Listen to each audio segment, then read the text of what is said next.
Welcome to Control Talk Now for the week ending May 8th, 2016. My name is Eric Stromquist, and I am joined as usual by my co-host, the man, the myth, the legend, the one, the only, Kenny Smyers from Pittsburgh, Pennsylvania. And what do Kenny and I do on the weekends? What do we do on this videocast and podcast? We talk all things smart building control. So with that, Kenny, welcome to the show. Thank God.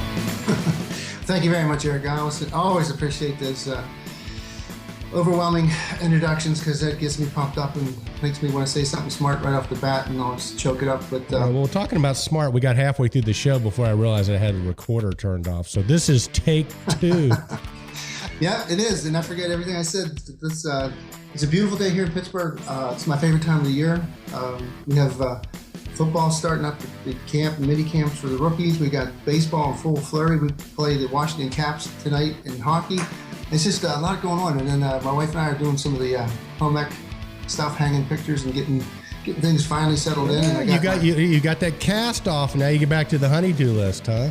Yeah. Because for about a month and a half there, you were able to say, I can't hang pictures, right? Couldn't do any of those chores. Now you're having to pay for it, right, buddy?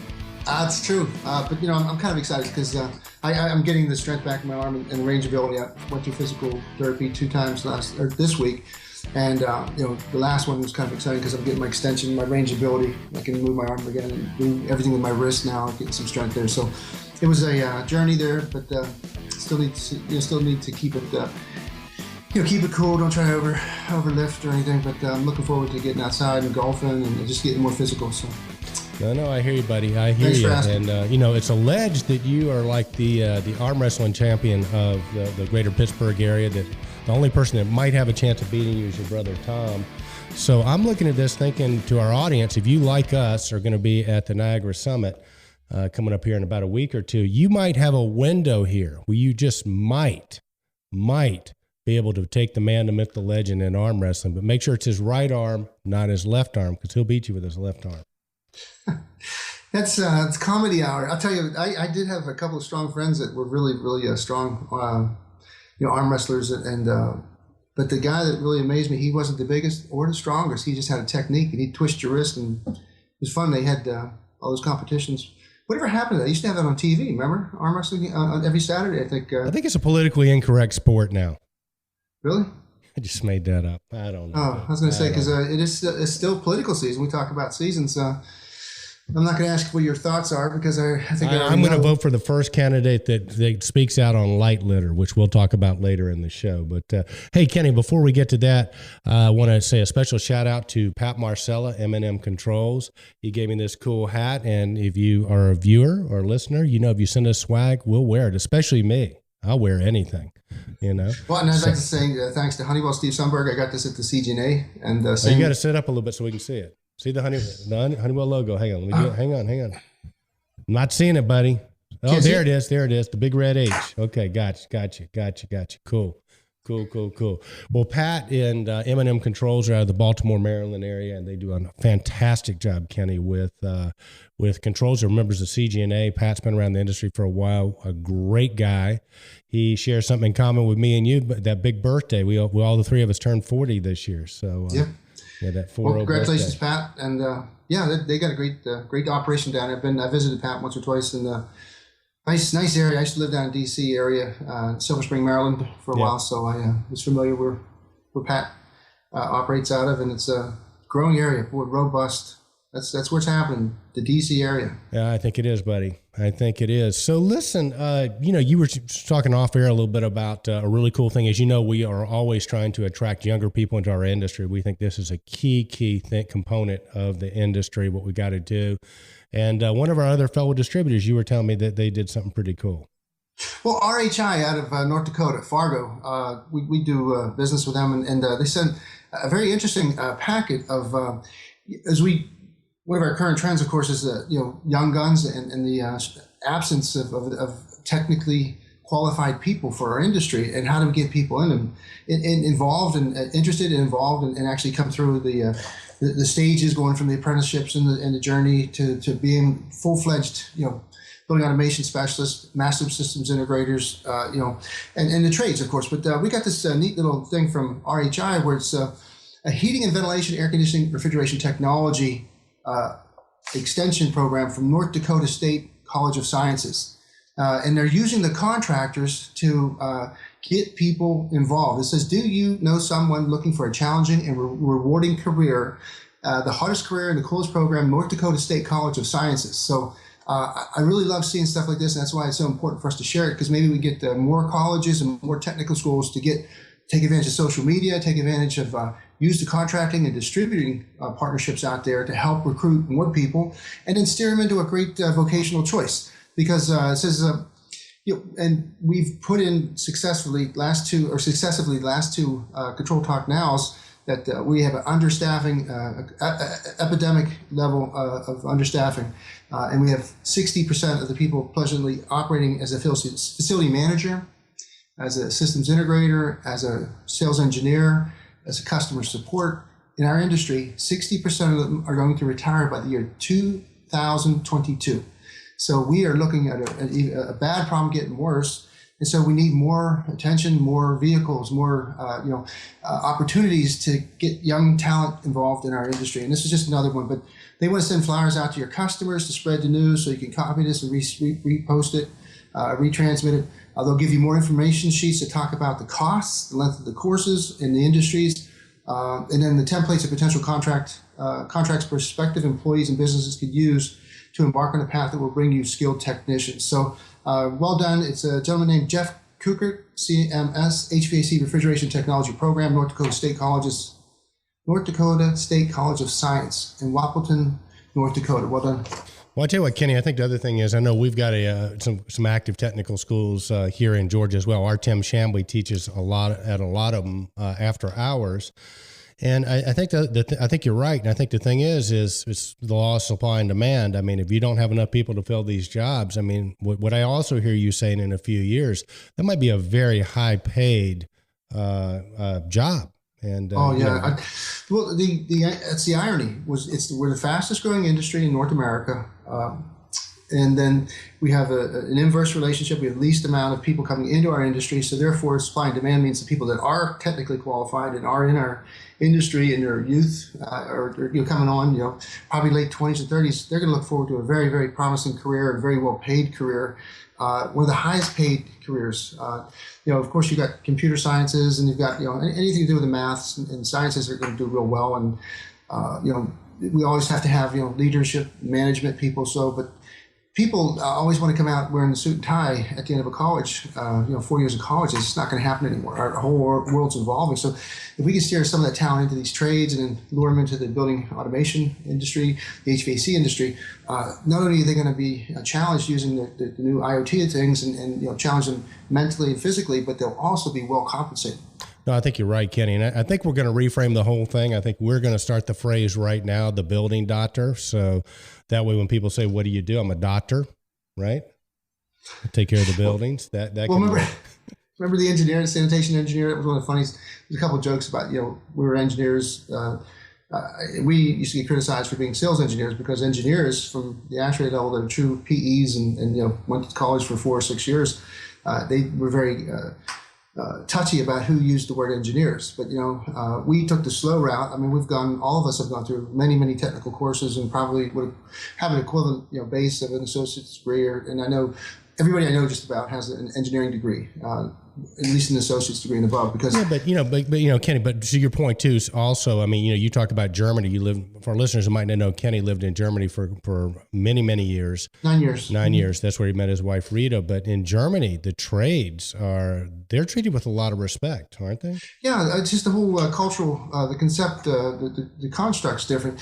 They had their equivalent of Time magazine was Der Spiegel, and they had like 9 careers, pictures of air pilot or aviation pilots, bankers, investment bankers and bankers. So they had different, trying to think of the trades, how they were segregated. And then, marketing, sales.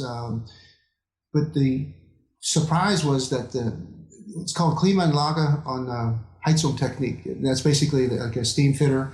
and they were third out of this 9 in this composite picture. That they were the third highest earning career field was basically the trade equivalent of like a steam fitter. And I think the pilot was number 2, and the investment bankers were number 1. And then from there it went down, so it was a surprise, but now it doesn't surprise me. In fact, everybody that is in the trades that have put a career in probably are making 6 figures and have great pension programs, have great medical benefits. And you put your time in. You earn your stripes. You don't just walk in and say, "Hi, I'm here. Start giving me I want a desk and a secretary." You start out working hard and you invest. But the investment, to me, it's look at this the return on your investment. If you invest 4 years in college, most kids expect to get a fair paying job and they get to pay off their loans. But what's happening is they're being betrayed. They're not getting a job. They're working in some kind of service industry, making a little bit above minimum wage, and they're going to pay off a big old college loan, and the parents co-sign for it. So it's just, I don't know. We're going to see a change. It's a bubble. It's breaking. I think the best part, it's dissipating. Right. No, to completely get it, Kenny. And the best part is you don't have to wear a tie to work. So.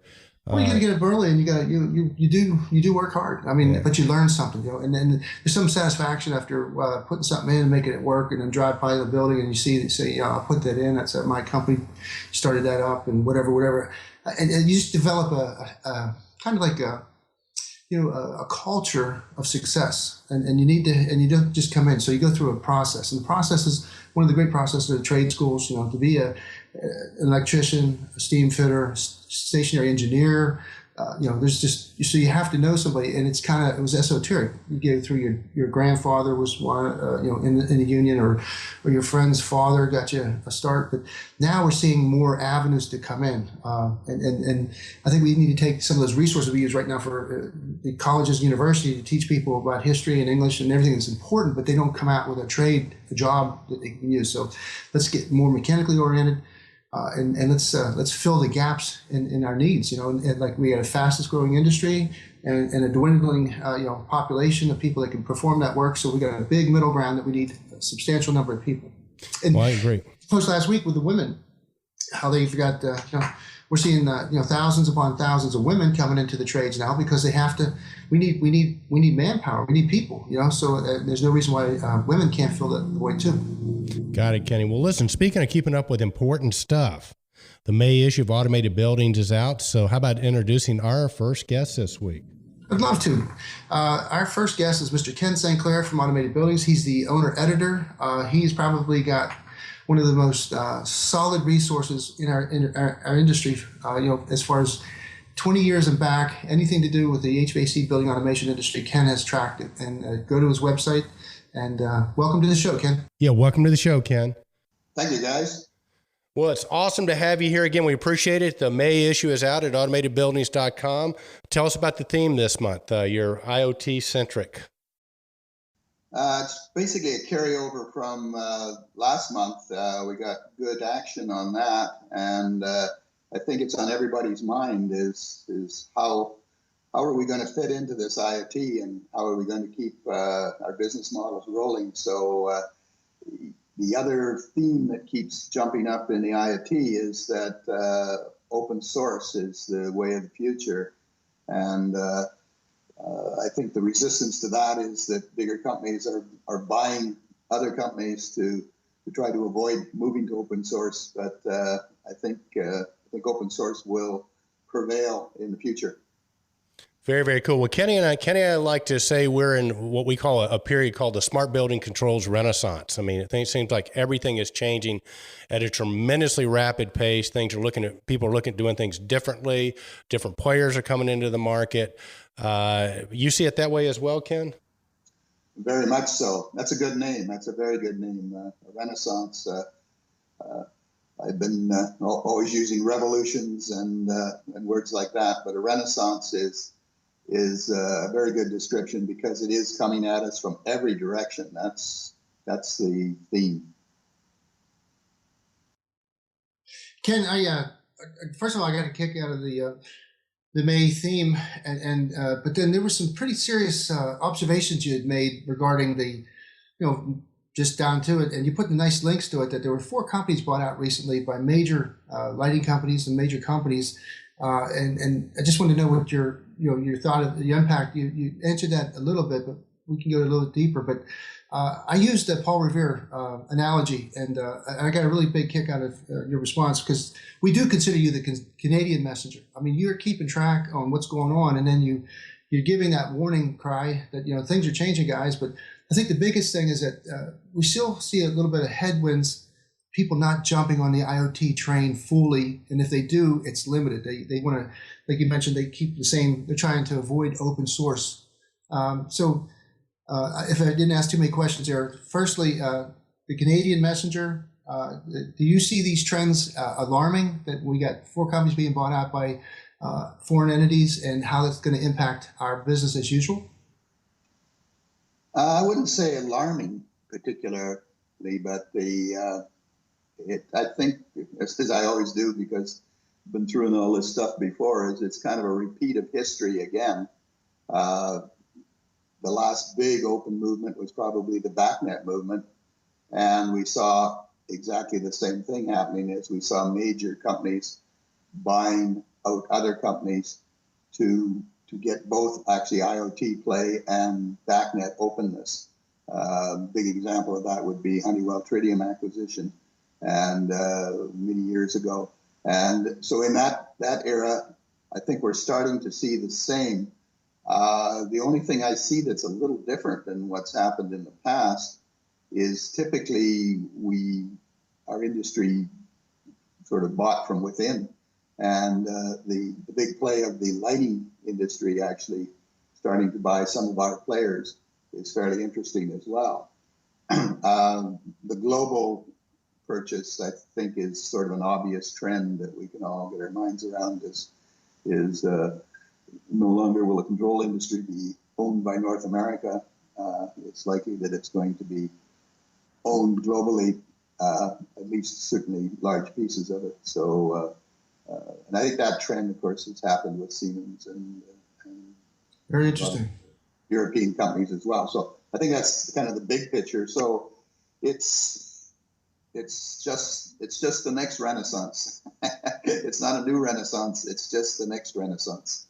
Well, it seems to me, Ken, what makes this one so unique is because, like you say, change has been with us since the beginning of time. It seems like what makes this one sort of interesting is the rate, the speed at which the change is taking place. And I think because of that, as a teacher of mine once said, nothing is obvious to the uninformed. I mean, I think it's mandatory that, if you're in this industry, you better be keeping up with it, because the steamroller can hit you before you can even see it coming. Yeah, the speed at which this is moving is certainly nothing we've ever seen in the industry before. And of course, that's because we're touching IT. And IT, of course, is in a tailspin too, because it's getting rearranged with mobile. Mobile was always a part of IoT, but it is actually becoming redefining IoT. And there's a whole generation that are starting to come that don't know what a PC is and don't really want to know. Well, Ken, I had a kind of a curious thought. Do you think that these big companies like Acuity and GE can they really make it happen? Can they take the incredible building savvy that companies like Delta and Distech had, and really and truly incorporate that and come into the building space with new revitalized energy? Do you think that's going to be successful? Well, there's a bunch of plays going on, I think. I mean, these are good companies. Typically, I don't think they'll take them apart. I'm going back to my model of the Honeywell acquisition of Tritium. Tritium became a very successful company and basically extended its reach and became even more powerful under the Honeywell regime. And I think you'll probably see that happening with both Delta and Distech, that they will actually become stronger companies, but probably less. Another analogy might be the acquisition of ALC by Carrier. Again, made it a stronger company, basically increasing its reach and made it, I want to say socially acceptable, but that's not really the right word, but more mainline, more for the late adopters or the general masses, made these control companies. But what it tends to do is it tends to greatly reduce the innovation that occurs in all of these companies. So that's a concern. The other side of this thing that I think is huge is, in all the conferences I've been at lately, this 330-300 keeps coming up. And what that is in rough terms, we pay $3 a square foot for energy. We pay $30 a square foot for the facility rental. And we pay $300 a square foot for the people that are actually inside of these facilities. There's a strong shift in the lighting industry and our industry to chase the $300 rather than chasing the $3. And I think the reason is obvious. I believe that the lighting companies have almost an edge in chasing that 300, because lighting is much more of a touchy-feely thing that actually affects how the people perform. Certainly, temperature conditions are close in there, but the combining of them is huge. And that with big data to actually prove that that combined with social media and being able to put that all together and come up with some numbers and some new metrics that are going to allow us to prove to our clients that we can actually greatly improve the workspace and the productivity is huge and will unlock large amounts of money. So anyway, that's an interesting big picture trend. Very, very cool, Ken. Well, speaking of trends, you were at Light Fair earlier in the month, and was that your first Light Fair? And what can you tell us about Light Fair? That was my first Light Fair. I always wanted to go to one, and the opportunity of speaking at the CABA event, which was in town at the same time. So I took it in, and actually it was kind of neat. I got in on Sunday and walked the complete floor while it was being set up. And you get to see, I got to see the show twice, so that was a real eye opener. And then I walked it quickly Tuesday morning. Sorry, it was Monday, and I walked it, and then Tuesday morning was the actual when the show opened. The thing that just hits you on the head as you walk through it is actually every light bulb is now some version of an LED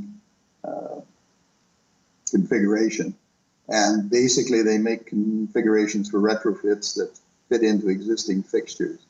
The other thing that was just immediately obvious that can hit you on the head is they now can control color. And they had some very dynamic displays of how that increased productivity. They would show you the same item with 5 or 6 different color renditions, and it's just truly amazing how that increases the task if you have the right color of light for the right task. And again, they started to go into these wheels of how humans interact with light and the whole complex situation and our actual relationship with light. Again, starting to chase that productivity piece. Of course, the other thing that's just huge is that lighting, especially in our buildings, used to always be high voltage. And of course, the LED, by definition, is low voltage and low voltage DC. And so the retrofits are basically some ways putting in a whole bunch of power supplies to get back to DC. It brings up another situation as to how this needs to be done. Do we have to have the electrical trades as heavily involved as they've been in the past? The other huge observation was the amount of heat they're taking out of the space. That dawned on me when there was 3 guys standing under a gigantic street light that was all LEDs, which in the old days would have probably put off a half a kilowatt of heat. and they were all standing there quite comfortably, talking underneath it and poking it and prodding it.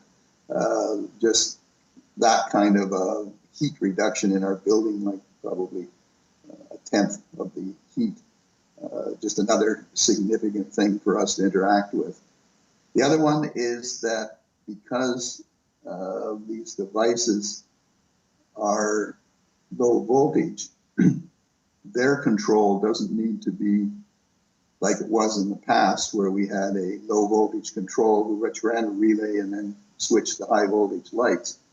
The low voltage is closer to the source now. And we're starting to see light bulbs that have internal workings inside of them that basically look at lighting level to implement daylighting. We have light bulbs that can detect motion. We have light bulbs that can actually carry sound both ways. It's just a whole new world, because it's more like adapting sticking a cell phone beside your light bulb, or any part of that cell phone that you want. So there's just a giant shift there in what's happening. And then the most amazing thing I saw was by Emerge, they showed a total DC ceiling, which just captured my imagination. This DC ceiling had the actual T-bar was the conductor, 24 volts DC, and was installed by the roofing contractor, the ceiling contractor. And it then is connected as required in usually about 1,000 to 2,000 square foot grids. In a traditional retrofit, it could be fed from off the grid with a power supply clipped to the grid.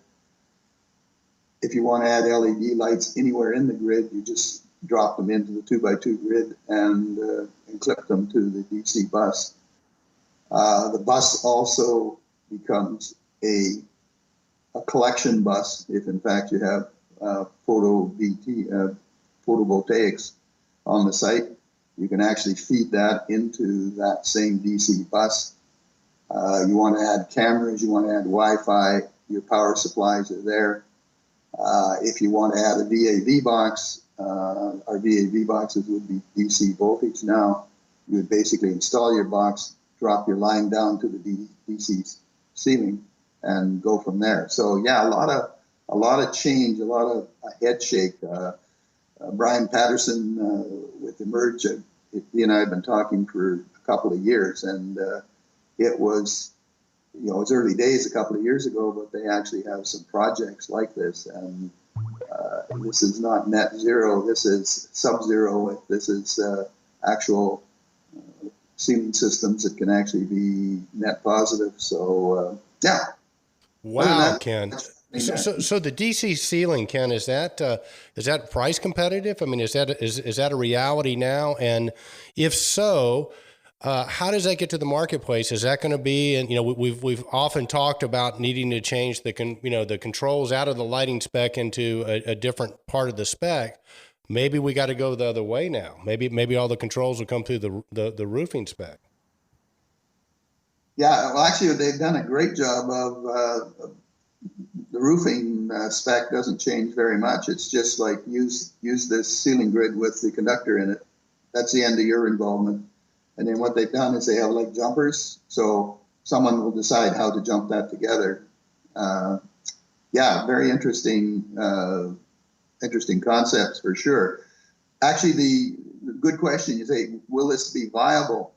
Imagine the other side of this is if I'm doing a large LED retrofit, which makes sense because I'm basically cutting the energy down to, an eighth or a tenth of what it is now. So obviously the payback is pretty attractive there. But if I do it, I've got this situation where I have all these high voltage lights. So if I have to convert them back to low voltage LED, I have to do that on a fixture basis. So I have to buy all of these conversion points. If in fact I start looking at things like this ceiling, then I can, then I eliminate all of that, and of course, all of the inefficiencies of each one of these power supplies. So there's sort of the cheap and nasty LED conversion, and then there's like the one that, we should do it this way, and we pick up daylighting, we pick up occupancy sensing, and all of those other things. Now there's another play going on there too, other than the DC ceiling, of course, is folks like Cisco and their digital ceiling, and there's quite a few folks that are heading that direction. And what they're using is power over Ethernet. And so they're basically, you've got these Ethernet cables going around plugging into these fixtures, and the power for the LEDs is coming from that. That seems like it works, I guess, but there's some concerns about that. One is that you don't have the collection bus, and I loved what Brian called it. He called it the collection connection distribution bus, the DC bus, and DC is that kind of a substance.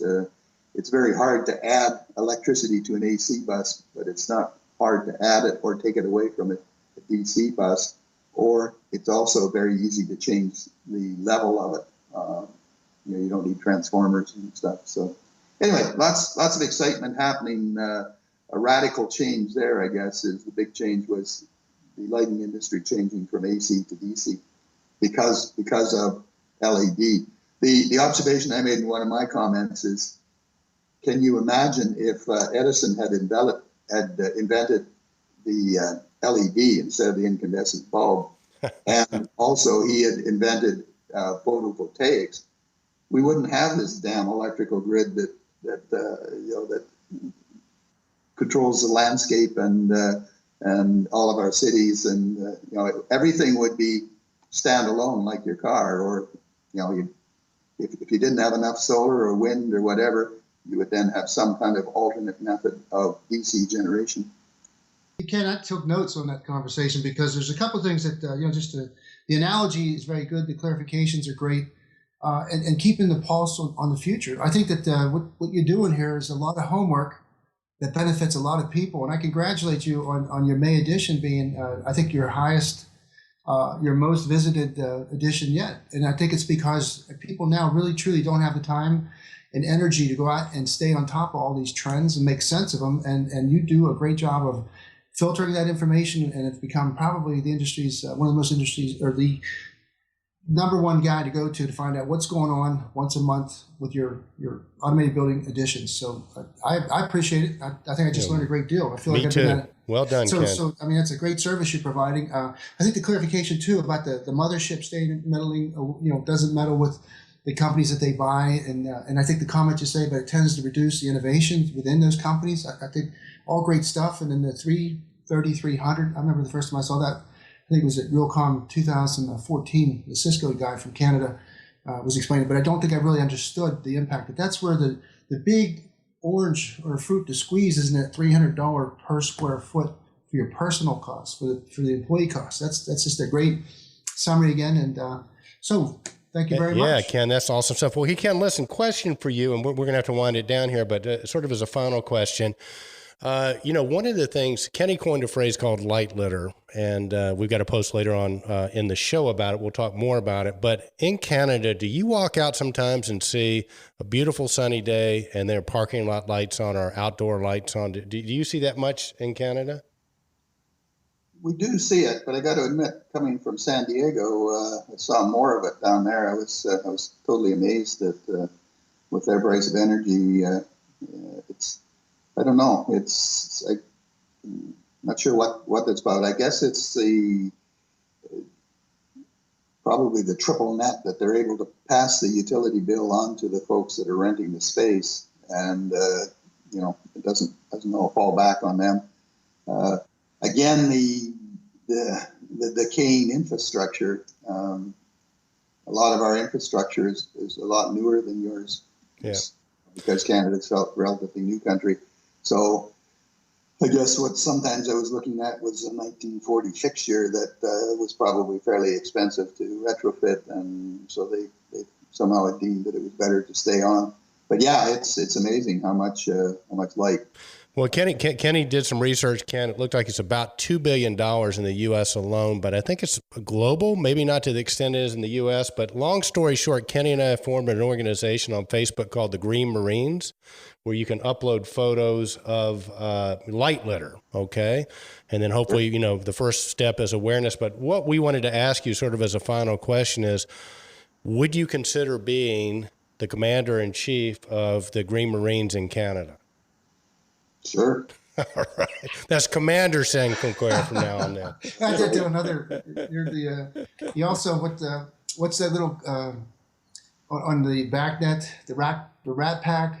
Ken's also. Oh yeah, he's the back net. Yeah. He's got a lot of hats he's wearing. We keep dubbing you different names, but thanks so much for taking a few minutes to speak with us, Ken. As always, Ken Sinclair, AutomatedBuildings.com. Be sure to check the May issue out at that URL. Ken, thanks a lot, buddy.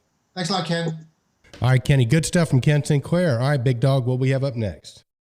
Next, we had the Precon Smart Building Integrator Summit. Chart your next moves from a single building to a large portfolio.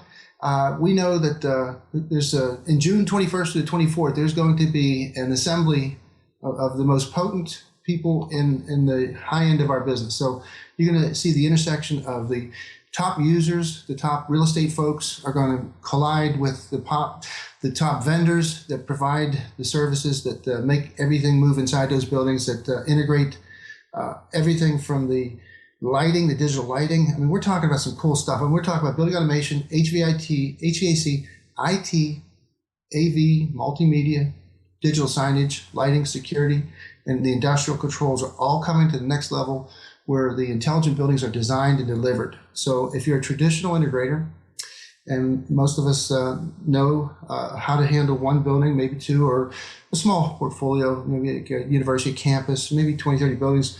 But this is about taking you to the next level and getting involved in the large coast-to-coast portfolios, because the people in this industry want to work with competent people. They want to work with the master systems integrators, and there's very few of them available. They really are, Kenny, and it's going to be a great conference. We'll both be out there covering. I think you're moderating one of those. I believe so. Yes, systems, which is cool. But yeah, I mean, it's the place if you're an integrator where you can come learn what's going on with other integrators, but also rub elbows with potential customers. The real estate folks are there, and we're not talking about the real estate folks, but the real estate folks that are involved in smart buildings and smart building control. So they're looking for master systems integrators. So you want to hear what they're looking for, get to know them. I mean, you can't miss on this. Same thing for the vendors. So it's going to be exciting times, Kenny. Can't wait for that. It sure is. And nothing is static. So let's just review it. They're going to go over the different generations of smart building technologies. You have the past, which was the closed proprietary single systems. Then more contemporary ones that we're in part right now, we're in that final phase of it, is the open systems, becoming more and more conscientious of retrieving data and functionality, but leveraging all those older systems. And then now we're looking to the future. And this is where I think really and truly our industry is going to be appealing to a lot more of the younger, smart-minded people that are using the new gadgets of IoT, because we're looking at the future IP-enabled intuitive GUIs, GUIs, analytic edge devices pumping data directly to the cloud. And it's kind of interesting because our next post is going to talk more and more about how technologies and those form footprints are giving new possibilities to previously not so smart devices now have an opportunity to become very smart. Some of them can actually do analytics right there at the edge. Well, and Kenny and I really believe that we are in a phase that we like to call the smart buildings controls renaissance, because everything is changing. We're completely rethinking how we're doing building automation controls. There are new players coming in, there are new ideas, there's new ways of doing things. And so you'll learn about that at IBcon Realcomm. But to Kenny's point, our next post really identifies, I think, one of the players in the controls renaissance, our friend Alpert. So will you tell us a bit about that post, Kenny? Sure. Alpert Elsmeiser is the managing director and partner of BASSG.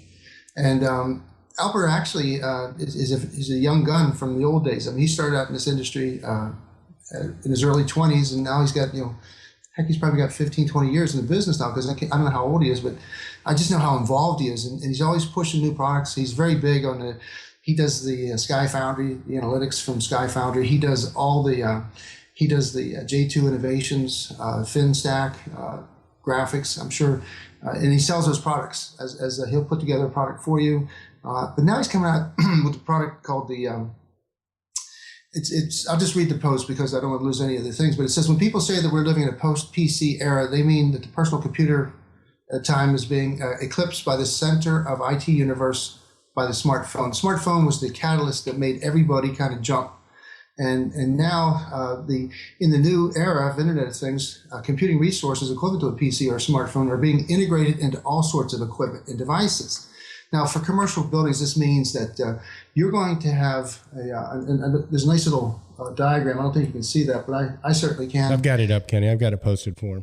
Cool. And what it does is it shows you how now you can take, because of this computing power, you can put it at a controller out at the edge. And what it can do is it can do the filter process. It can do a lot of the information processing before it's sent to the cloud. So the cloud's getting a pure data, a refined data, a filtered data. So talks about the architecture, how you can decide which tasks are best performed locally by a device at the network's edge versus a remotely based cloud-hosted application. So within the IT world, you now have choices whether you use an edge device that basically can manage your stuff at a lower level, or send all the information up to the cloud. So cloud services, I guess now, there's some concerns that they're not cheap, they're formidable. There's concerns about the expense, the security, and what if you lose your connection to the cloud? How vulnerable are you to a catastrophic single point of failure? So you've got all these brilliant guys like Alper coming up with good ideas on how to minimize the impact and minimize the expense. So basically, it comes down to define core workflows such as detecting and diagnosing faults in equipment, responding to occupant hot-cold calls, shifting energy loads to participate in demand response programs, and performing other building operations and management tasks at that local level versus going up into the cloud and come back down to the cloud and then implementing it after they've been processed in the cloud. So pretty cool stuff, I think. Hey, Kenny, let me ask you a question. Regarding the pricing, do they typically charge by the amount of data you're putting up in the cloud? So it's almost like your storage capacity. It's how much you're using, how much of the resources you use. We only have one or two things where we actually are literally doing the cloud thing. And I don't have any aggregated but I guess what I'm getting at is I think that really supports your notion, or the notion that Alper has, that if you can keep the stuff that's non-critical, you can do some of that processing before you send it up to the cloud, or maybe not send it all up to the cloud, that you're probably going to pay for this device very, very quickly, would be my guess. Right, and what's really cool here is this is a ground-breaking opportunity. Alper's looking for distributors. Alper's looking for intelligent IoT specializing firms that could put this into place. It's looking for distribution channels across the country, in North America, Canada included. Alper will be at he'll be at the next couple of shows. He'll be at the Summit, of course, and he'll be probably at that Realcomm IBcon show. So if there's any way we can help you introduce you to Alper, time well spent. Yeah, we'd love to. Well, listen, we're endeavoring to get Alper back on the show. He's been on ControlTalk Now, and brilliant guy, so you definitely got to check him out. So we'll see him at the Summit next week, and hopefully get him on the show. So, hey, speaking of that, Kenny, I suspect, we may or may not have a show next week, depending on sort of what's going on. We might have a truncated version because we'll be out in New Orleans on Sunday. But we will be reporting from the Niagara Summit. So, all right, big dog, what we have up next? Next we have functional devices. They made a nice little parody play on the election. And they say functional devices, a much simpler decision than picking a 2016 presidential primary candidate. And these guys, they speak softly but carry a big stick. Everybody in the accessory business uses functional devices. Either they're relay in a box, or the current transducers or current sensors, where you're just putting a nice little open or closed core around your loads and knowing when they're running and not. And they just sell zillions of them. But they also came up with a nice little application specific for the fan safety alarm circuit control. So basically, it's an alert fault application. It's called the RIBMNLB-1. I like the LB linebacker sort of thing, but that's not probably what they intended. But when the latch fault input is closed, the normal state, the relay is activated and the red LED is off. When the latch fault input opens, the relay deactivates, the red light turns on. So basically, you have a very, very simple, compact fan safety alarm circuit with a reset button. So again, it's another neat little product. They'll probably sell tons of them, sell them like toilet paper, and but they just keep pushing the stuff out. So like functional devices, you got companies that just do it day in and day out. They provide those accessory components that make the job complete and give you those kind of like tools, where you don't have to do much thinking. You just go get me one of these, you put it in, it solves that problem, you move on to the next one. So they make all those connecting products that are very good, like functional devices. You have ACI, and some others that really do it well. Well, we really do, Kenny. Well, but speaking of the election, again, I made a statement earlier in the show. I'm going to vote for the first person that helps solve this $2 billion a year problem that we have called light litter. And what is light litter? Well, light litter is what happens, and we see it all the time. As a matter of fact, I took a picture. I'm putting it up on the screen right now, where you have a beautiful sunny day and all the lights are on. And it's a $2 billion a year problem. It's easily solved. And Kenny, tell us about our next post, because this seems like some politician should jump on this and take care of it. Just something like you said. When we talk about, things that we can do, low-hanging fruit, we always use that term, and we always talk about, the latest trends. We were really hot on this trail 2 years ago, and it was because we had some very strong lighting partners that we had Wattstopper, we had Mike from England that was into lighting with the Dolly lighting, telling us what's coming up with technology. Then we had kind of like the big giants started buying lighting up, and LED took over the Walmart spec using LED for outside lighting and inside lighting. Just kind of overwhelmed us with, they took the control of the reins. The little companies we were working with now were bought out by Big Fish. Wattstopper bought AIC. Brian Pike's company got incorporated into Wattstopper. They went into the distributed lighting management system, and so we lost the thread of the people that were really helping us spread the message. Well, it's coming back. One of the big trends now in 2016 is energy savings and environmentally sensitive.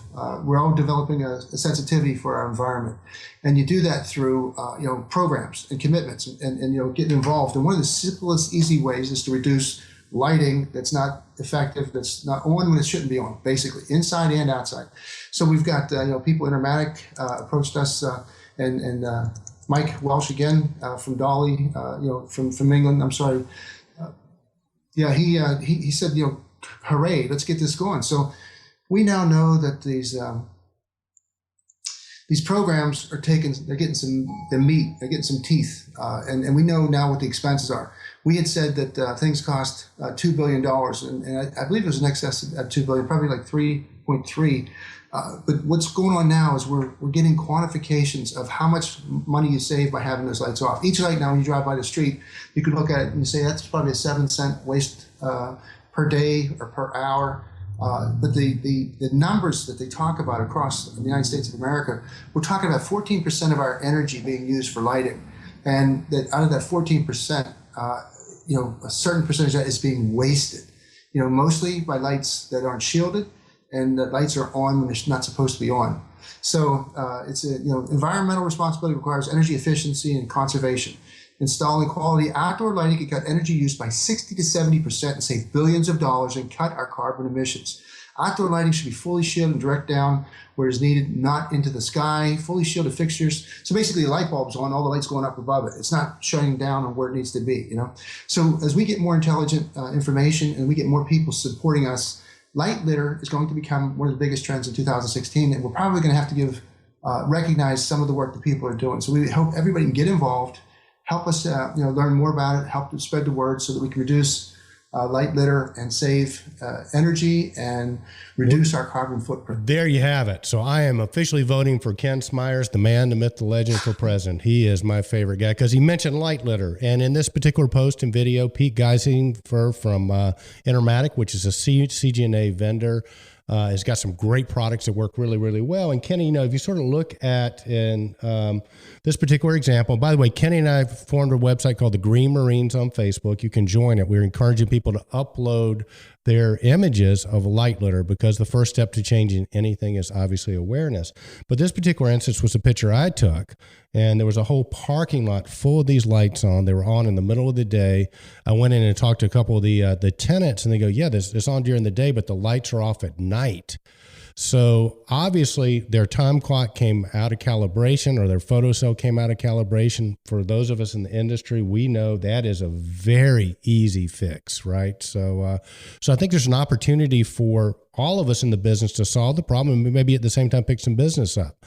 So, we've reached out to those people and let them know they were unaware of it. So we might have a potential customer there. But if you're a service contractor out there, take the smartphone, take a picture, and then you can call the people. There's always a sign with the real estate people, and they appreciate it. They want to know. So, all right, Kenny Smyers. Well, I tell you what, buddy. Well, Erica, just to your testament to that, but Mike Welsh, again, is one of the smartest knives or sharpest knives in the drawer. And, he made a comment on our post. I just wanted to recognize Mike because we're saying how we need people to do it. But he says for at least 7 years, he has spoken. He's been a prophet evangelist about lighting. When he visits somebody's facility office in the, anywhere in the world, the sky is blue, the sun is shining, and as he enters the building, he looks around to see whether the lights, LED or not, are on at 100%. He says it's a criminal waste of energy and frankly reflects poorly on the business occupying the space in terms of the attention to detail. So whether I'm a potential client, supplier, or future employee or stakeholder to said occupying businesses, should I really be planning to do business or invest in my future career with them if they can't effectively control the blindingly obvious? I tell you what, I like it. Kenny, with your permission, I'd like to make Mike Welsh official commander of the forces in England of the Green Marines. And we got to get Mike back on the show too, buddy. I tell you what, I miss him a lot. He like you say, he's a truly great guy. So let's put a link in the post to his website so people can check that out. All right, Kenny, tell us about who we got coming up next, man. Oh, I really enjoy doing this, Eric. This is one of my favorite folks in the business. It's Fred Gordy. He is an evangelist, a cybersecurity spokesman. He has done more work, selfless work, to promote cybersecurity in our industry than anybody I know. He's also introduced the concept of operational technology versus IT versus OT versus IT. So welcome to the show, Fred Gordy, Director of Cybersecurity at Intelligent Buildings LLC. Fred, welcome to the show. Welcome to the show, Fred. Thank you, guys. I appreciate the opportunity to come on Control Trends, Control Talk again. It's been a little while. Missed you guys, but thank you for having me. Oh, man, you're always welcome, Fred. Well, I tell you what, Kenny and I have sort of dubbed. We really feel like we are at the beginning of what Kenny, I like to call the control trend, the controls, building automation controls, smart buildings renaissance, and so many things going on. And of course, with any great new technology or anything getting ramped up, there's always problems that are created. Kenny and I've always loved your work. I mean, I think that, you are we think you're the law, man, the long arm of the law, and you're making our buildings safer. So first of all, tell us about the new company and what you're doing there. And then we got questions for you. Good. Well, I'm excited about this. I got an opportunity to move over to Intelligent Buildings with Tom and Rob, and those guys have embraced me, and they've embraced what I've been working on for the past 5 or 6 years, and also the extracurricular activities like Control Trends and Control Talk. They're all on board with that. Just a little quick thing about Intelligent Buildings. We serve as the customer advocate, that's what I like to call it. But basically, it's at a higher level where you're working with systems across all systems and not specifically just any particular system type, plus really genuinely putting smart buildings together and working with the FDD part of it, analytics, so on and so forth. And it's afforded me the opportunity to get to know some top Fortune 50 companies, and these guys are beginning to embrace the cybersecurity message, and that's encouraging, and it's allowing me to do more of that. No, it's really cool. Well, we met Tom Shurtleff and Rob Murchison at many of the meetings, and I'll give my take on these guys because I think you guys serve an invaluable role. And as a customer advocate, what that really means to me is, in one of the first presentations I heard these guys make, Fred, was they talked about the fact that you got to get everybody on the same page, if and they got to get everybody aligned. And I think that's among one of the core competencies you guys have, because without alignment, you're just not going to be able to make things work, no matter how good the system is. So those guys are great at that. And I tell you what, dude, we've known you through a couple reiterations. We started off with the kinder general, or Fred Gordy. It was a little bit like, we got this issue out there, and you're trying to get people's attention. It's a little bit like, you're sort of pointing a little bit and maybe putting a little bit of warm water on the face, trying to wake them up. But understand that you've sort of been getting an edict that forget the warm water, Ken. Forget the warm water, Fred. Get out the bucket of water. So cold water, cold right? water, splashing. Yeah. Yes. Well, I mean, the thing about it is everybody, I believe this sincerely, everybody realizes we have a problem. And I'm all about analogies, and sometimes it comes across, I like to try to put it in terms that people understand. And I don't know how else to say it, but, when we hear something on the news about, say, something bad happens in another neighborhood, it's robbery, it's a murder, that kind of thing, we always think that's sad, and we want to watch our homes. But then we also think, well, that was in another neighborhood. That's kind of the mentality with the cybersecurity thing, is everybody knows it's a problem, and they really don't want it to happen to them. But they feel like, I think sometimes what they do is they look at it like, well, why would anybody want to attack me?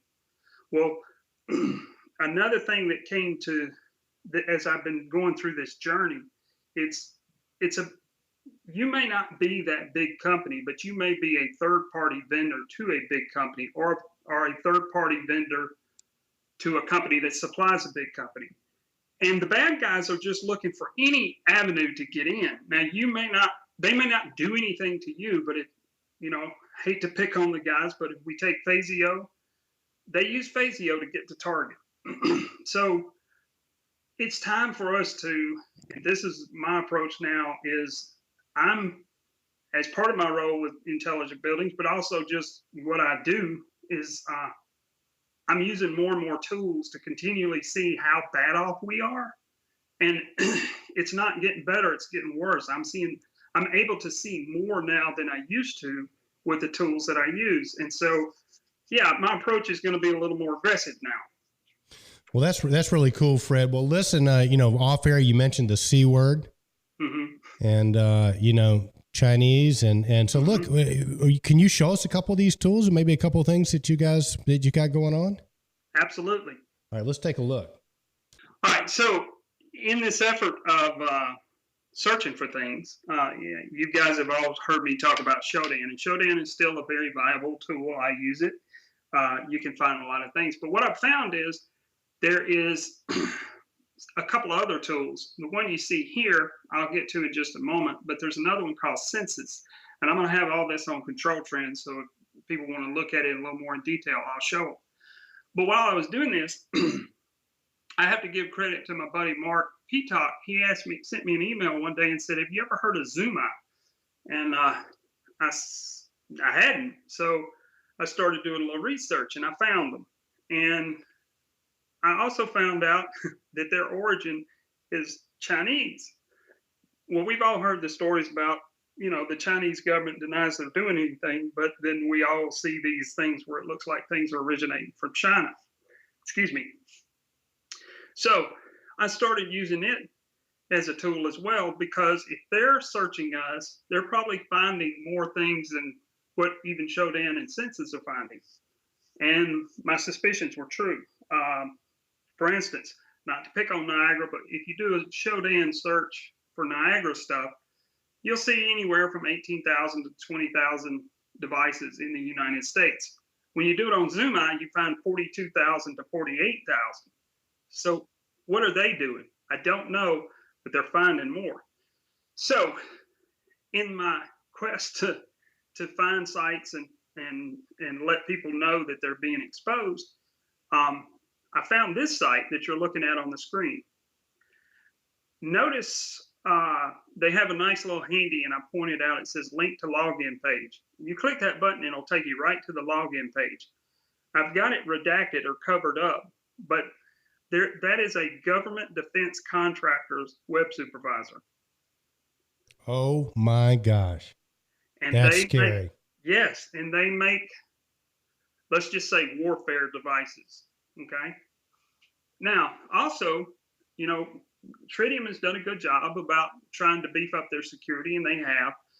But if you look there, it says, I've got it highlighted, 3.5.41.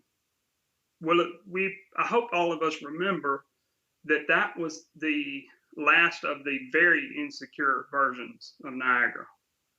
So, so not only is it an exposed government defense contractor, but they're running a known vulnerable version. Now, this next page, I wanted to go back and see what Census had. And as I mentioned before, Census is another tool that I use. So I put that IP address in, and Census had some good information about it. But if you'll notice right under the Niagara Tritium Fox, it says has contractor info. What I mean by that is the station name is actually the defense contractor's name. All right, so I decided to see what else Census had on it. Down near the bottom under there where you see get view page. Now this is going to be a little shocking to you. This is what it yielded. And I couldn't get all of these screens on one page. This is, I know it looks like an eye chart, so I pointed out some things here. There's the server name, what operating system it's running. It's also got the RSA, that's the, if you're familiar with that, that's a security algorithm that people use, and it has it there, has the host ID, but it also has the internal IP addresses of this system. And interestingly enough, it even lists who set up their wireless network, the vendor, and it gives the name and the email address of the guy that did it. Yeah, so, you know, the Chinese are hunting for stuff now actively. And real quick, just some other things that I found, if you want to take a look at this real quick. All right, this is a data center that I found. And we've all heard the term backdoor. Backdoor basically means there's a common username and password that everybody knows. Now, this doesn't have anything to do with the defense contractor. This is just some other things that I found. There's a Liebert Challenger, which we know is a crack unit. And I wanted to see if Liebert was still active, and it was. And then once I did that, now I can edit the set points inside the crack. And if I want to, I could run them up high enough, and because the temperature climb in a data center can cause servers to shut down, I could, just by changing set points, shut a data center down. Now, another thing that I found is there's a protocol called remote desktop, and what that does is that allows you to remote into a machine. Well, a server I found had remote desktop enabled, and I didn't do this. It was actually posted on Census, a screen capture of their remote desktop, and I've covered up 3 of the names that you see there because those are very descriptive names. Now, why does that matter? Well, if we've ever heard the term phishing or spear phishing, that means if I know somebody, spear phishing especially because it's a directed email, if I know your name and what company you work for, I can play around with some email addresses and send you an email that seems like it should be for you. And if you click a link, now I'm inside your system. Yeah. So anyway, that's just a few things, and I'll go in detail on control trends. Well, Fred, that is something else, and I tell you what, we will definitely post that on Control Trends. That's great stuff, Fred. Very, very alarming. And like I said, it doesn't seem like the quote unquote black hats are slowing down at all, are they? No. not really. So how can you help? How do you guys help? Talk about how Intelligent Buildings helps. So what we do is, like if with the customer, we got a couple of things. We've got what's called a threat scorecard, and it's a quick snapshot of, and we'll do a quick assessment, and it's a very high level. It's not going to drill down into all the things that you need to do, but it's a kind of a temperature read real quick. It says, you take a look at it, we go through it with you really quick, and then you'll make it'll be eye-opening to you because it'll show you the deficiencies you have. Now, at that point, you can elect to do the things yourself, or if you want to take it to a much deeper level, then we step to that next level and we begin to map out how your network is set up, review things if you haven't engaged with your IT department, we help you engage in your IT department, and then we set up a strategy for you that puts up the iron curtain, so to speak. Well, no, I can see why why Control Trends Awards gave Fred Gordy and Mark Peacock the Cybersecurity Award last year, because I mean, I'm taking notes again. The things that you're saying, Fred, here are scaring me, that we don't have a handle on it, and that the bad guys are getting a greater lead. We can't catch them, but this apathy that's still so prevalent. I think you need to use your cold water treatment, and it should go to the. We should have more focus on this on control trends, Eric. I mean, I think that our trends for 2016, cybersecurity is going to come right up again and be the #1 trend, because now you're seeing there's more tools to expose more sites.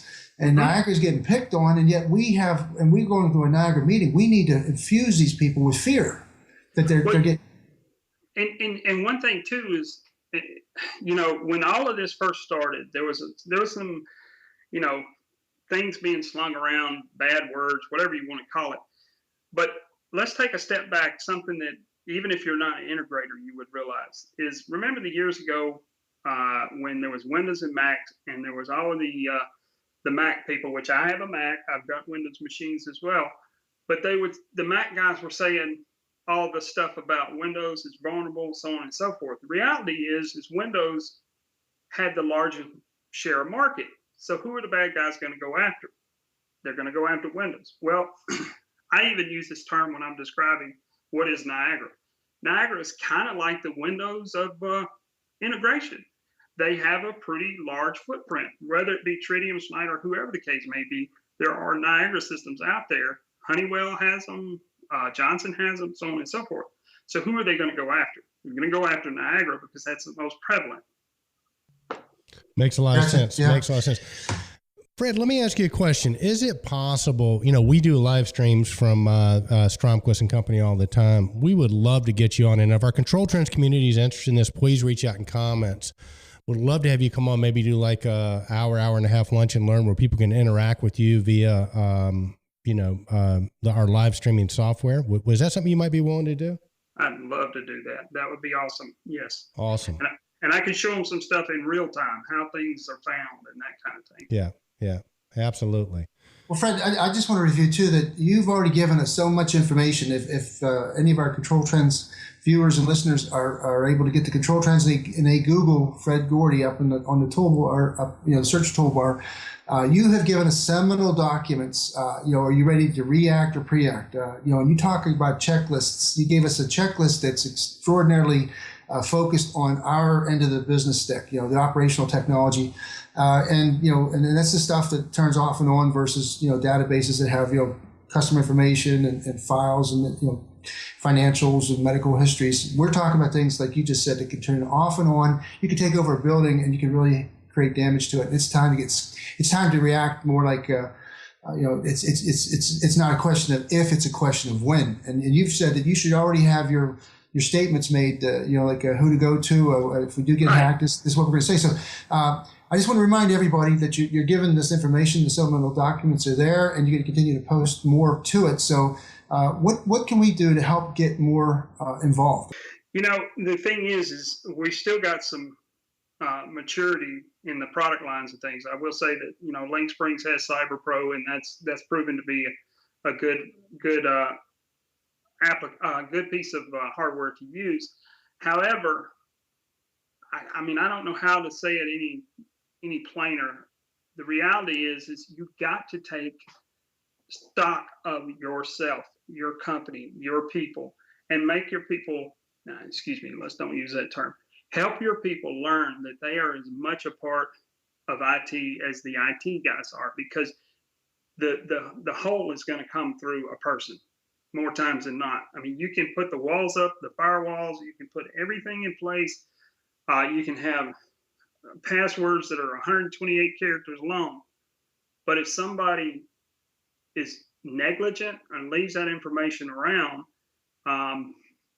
then all of that stuff goes out the window. Nothing you can do with your IT. So it's people first, but then also almost parallel, the survey that we do, there's some questions that the answer, it's multiple choice, and the answer is, I don't know.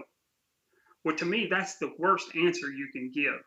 If you say, I don't have a firewall in place, or do you have a firewall in place, and you say yes, or you say no, well, no is not good. But if you say, I don't know, then what that tells me is you have no idea how your system's configured. You got to know that. You got to know how to defend. You got to know what your borders are so you can know how to defend them. Well said, Fred. Great. Well, listen, buddy, we are going to have to hop off here for now, but thank you so much. Can we get you back on this show? We'd love to have you come on at least once a month. Keep us updated. Absolutely. Absolutely. Right. Thank you, guys. I do appreciate the opportunity. You bet. Our guest, Fred Gordy from IntelligentBuildings.com. Check them out. Fred, thanks again, buddy. But Kenny, we are up against it, buddy. So listen, we're going to need to hop off here. A special thanks to Ken Sinclair. Make sure to check out the May issue of AutomatedBuildings.com. And to our good friend, Fred Gordy. Thank you so much, Fred. Great to catch up with you as well. So with that, Kenny Smyers, I will say we're in the midst of the smart buildings controls renaissance. We've got to eliminate light litter. So remember, be bold and stay in control. Indeed, Eric. Indeed, Kenny Smyers.